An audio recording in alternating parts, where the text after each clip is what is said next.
this video. What I've noticed is a lot of new kayakers via forums on Facebook, or just a lot of questions, basic questions, and I wanted to share a few things that nobody told me when I started kayaking, showing my age, about 20 years ago, and hopefully save you all some grief and make your boats last a little longer.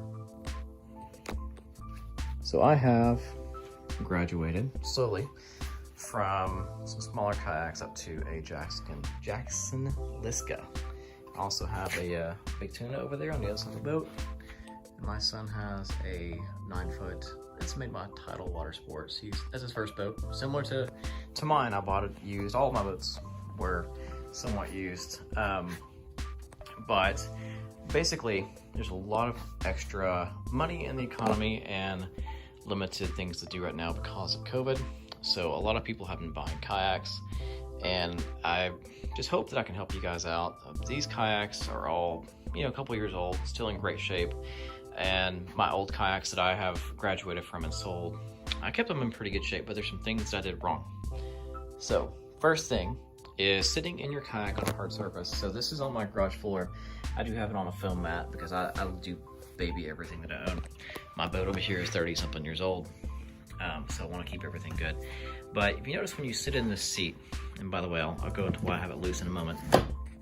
But you sit in the seat on water, the whole hull of the kayak absorbs that pressure in the water.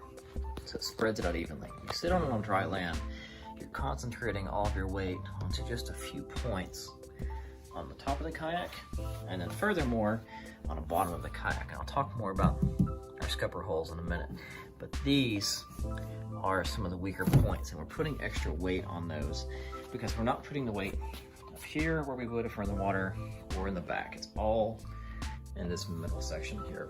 So I used to sit in my kayak all the time. I had a perception before, never showed any signs of cracking or anything. I'm also about 5'8", and at that time probably 160 pounds, so not a whole lot of risk there, but just something to keep in mind. Next thing is the kind of straps that you use. So I'm pretty, versed in straps. I have a lot of them because I haul a lot of different things, but a lot of people like to buy these ratchet straps because you can get things really tight with them. It makes you feel good and safe. I recommend anytime you buy them, make sure you have some kind of rubber on the back so they don't scratch your vehicle up. And you can use these, but you don't want to get them too tight. I know that makes you feel like your kayak's not going to take a ride down the highway, and that's very important to think about, is that this is a 80 some odd pound piece of really hard automotive plastic, and it could kill somebody if it flies off your car. I prefer to use these cam style straps. So something like this, and you can get it tight enough to be safe, but you don't really ever get it so tight that you're going to crack a seam in your kayak. I also use this style. I will tell you, this is like an old one from Home Depot or Lowe's, and I feel like I can't really get this one tight enough, but I can run it from one side of my truck to the other, right through that handle. It's just kind of an extra, hope it doesn't fly out kind of situation. So something that I did want to mention is that, I've had sit in kayaks. I'm mostly in sit on top kayaks now, just because it's more what I do is mainly fishing and exploring water where I may have to get out and drag it. I want to be able to get out and move easily if I have to wait a little bit. So I mentioned a second ago roto-molded, and what does that mean? So there's two types of kayaks primarily made, and one is roto-molded, and that's this Jackson. The Jackson over there is roto-molded. The Tidal Water Sports up there, also roto-molded, and basically the camera fell.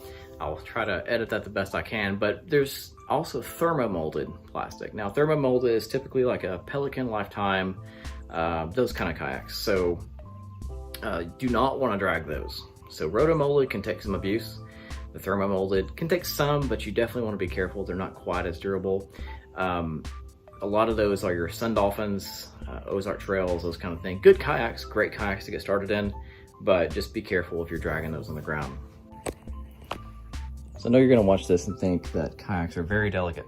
They're not, but they're pretty tough. But if You notice this kayak has a hatch on it that goes straight into the hull. So if you have a kayak that does not, my son's has hatches there. If you notice, I leave them open. I like to leave them, this one goes underneath the boat, so I'll leave that turned where it keeps a little bit of a gap there just for airflow.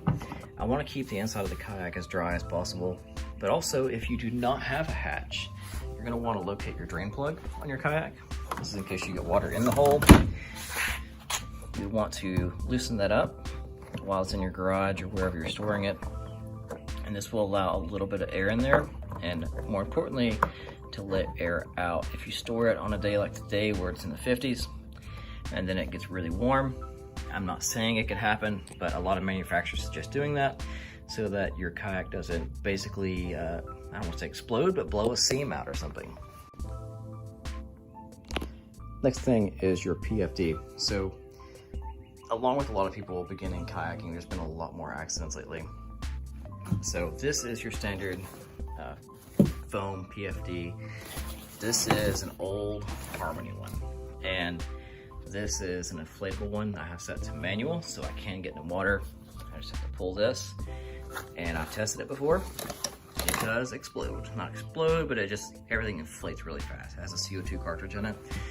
This is great for when it's hot, and you don't want all of that on you. The good thing about these is that you don't have to worry about anything. If you were to get knocked out of the kayak, you don't have to worry about pulling something. This will keep you afloat.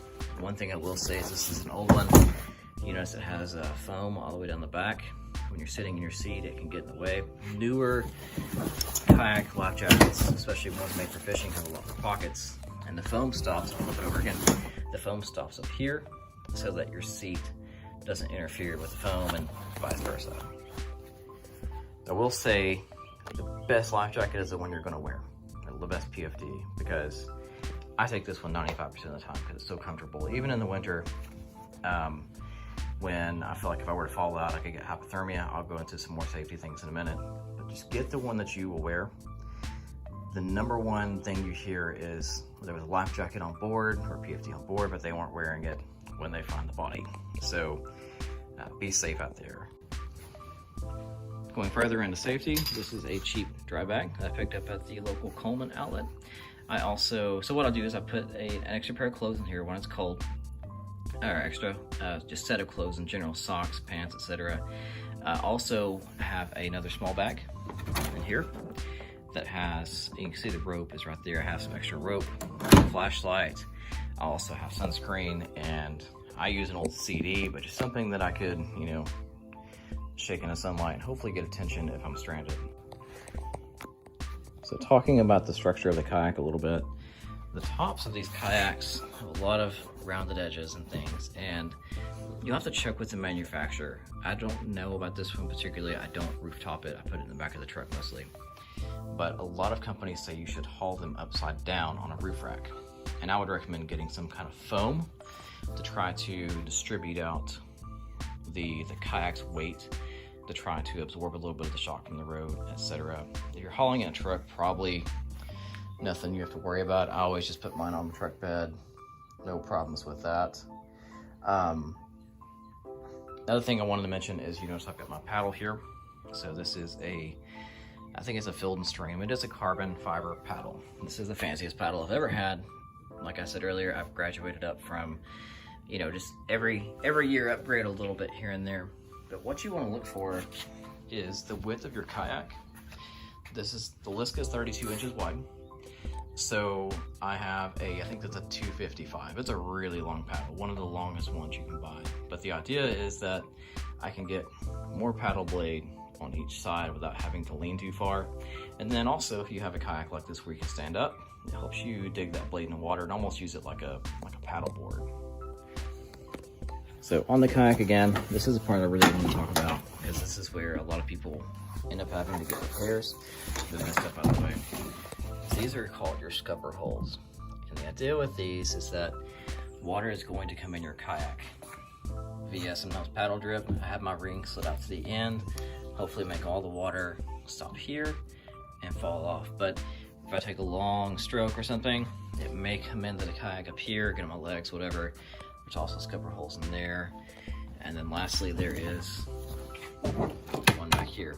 Now, depending on the size of your kayak and how much weight you have in it, water may come up through these, or if I hit a wave, especially these two, water will come up through them and then usually drain back there.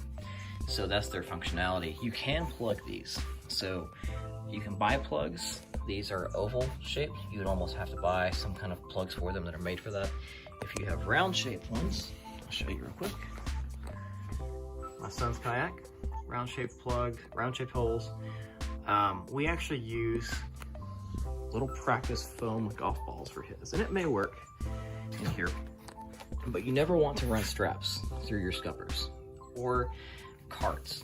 So I have splurged a little bit and have a sea-tied cart. It has like this rubberized padding on there that helps grab the kayak, and it just straps around the kayak.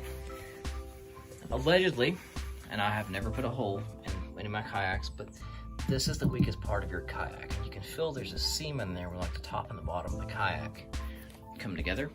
I can really sell more on this one. And I can feel definitely like right on the inside of that. So if you were to put a cart through there, think about that. It's gonna come through and it's gonna pull to the side and basically almost like twist your kayak, and it could crack your scupper, and you don't wanna try to repair a hole down in here. You can plastic weld a lot of things, but that would not be easy to get to. And then one of the last things, I mentioned why my seat flops back. So I took the lumbars to put it off of here. That's why we have this. You can see how much it's faded. But I rolled this, or let this go back.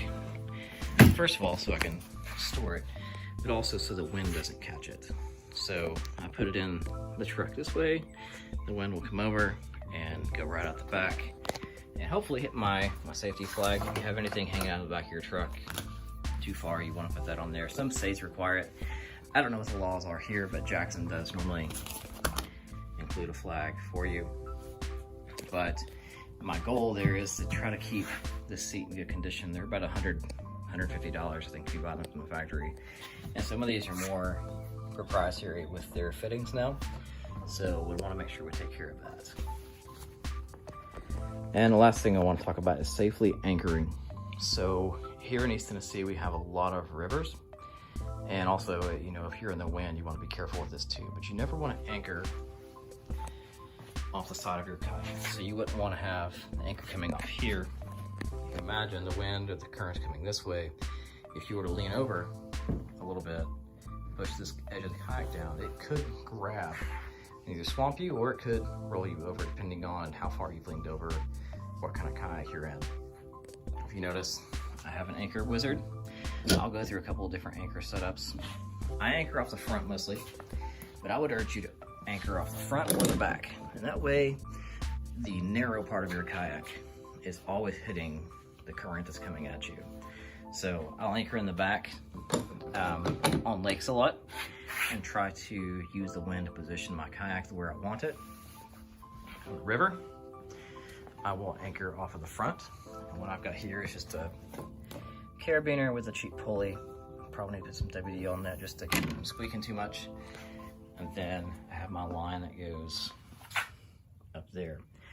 And the other thing is the anchor itself. So a lot of places sell these anchors, and I have one because I have fished saltwater, and these are great for sand or gravel. They will grab. The problem is they grab too well in certain areas: mud, roots, trees, rocks. So not always the best for rivers in East Tennessee. But what I've done is, you notice my big knot is there, and right here I've got a piece of braid tied to my anchor line. If this were to get stuck underneath something, I should be able to break this, and then this would pull my anchor back up to me. But this is not really the safest anchor to use if you're in really fast moving water, or you're in a place where it may get hung up. I will opt for, this is a window weight with bicycle tire tube around it. Try to make it a little less abrasive on the kayak, and I will just hook that onto my anchor line, and that is really good at stopping you, but you can imagine it won't get stuck in things quite as easily. Also pretty cheap, so if you did have to lose it, you know, it's not the end of the world. This is a drag chain, just a really big piece of chain, about 1.5 feet long. And inside a bicycle tube again to make it less abrasive. And Jackson Kayaks, I think back when Drew Gregory was there designing boats, if you notice these little channels back here, and that pad eyes to guide your line, or if you had a rudder, that as well. But this has mounting for a power pole. I use those holes to mount my anchor wizard. I hate drilling holes in a boat, but this will slide through that hole, and you can pull it up so far, and then when you let it go, it'll slide back out the back. And that way, it will slow your drift, but it will not stop you or get stuck. And I'm sure you've noticed as I've been talking, I also have this flag, big Tennessee fan, not just for looks, but hopefully, if I'm on a busy body of water, it will keep anybody from running me over. At least they'll see me first. Going back to the straps for just a second. If you notice, I have my straps in my hole, my storage, my kayak. If you are doing a river float and you have somebody that's going to pick you up with a shuttle, I'll leave these in here because experience has taught me that whoever's picking you up may not have straps. So you're going to have some problems getting your kayak back to the put-in. So good idea to just leave those in there, and that way you're always ready to go. Shifting back to my son's kayak for a minute. You notice I have the strap around here. I don't have it going through scuppers like I was saying, but I also don't have it on the handles. So I want to distribute the weight of that kayak across a large surface area and not on just, you know, 2 screws, I'm assuming, or like a well nuts inside there or something. So that's kind of the name of the game, is distribute the weight on that plastic. Because it is, you know, for all intents and purposes, a plastic boat.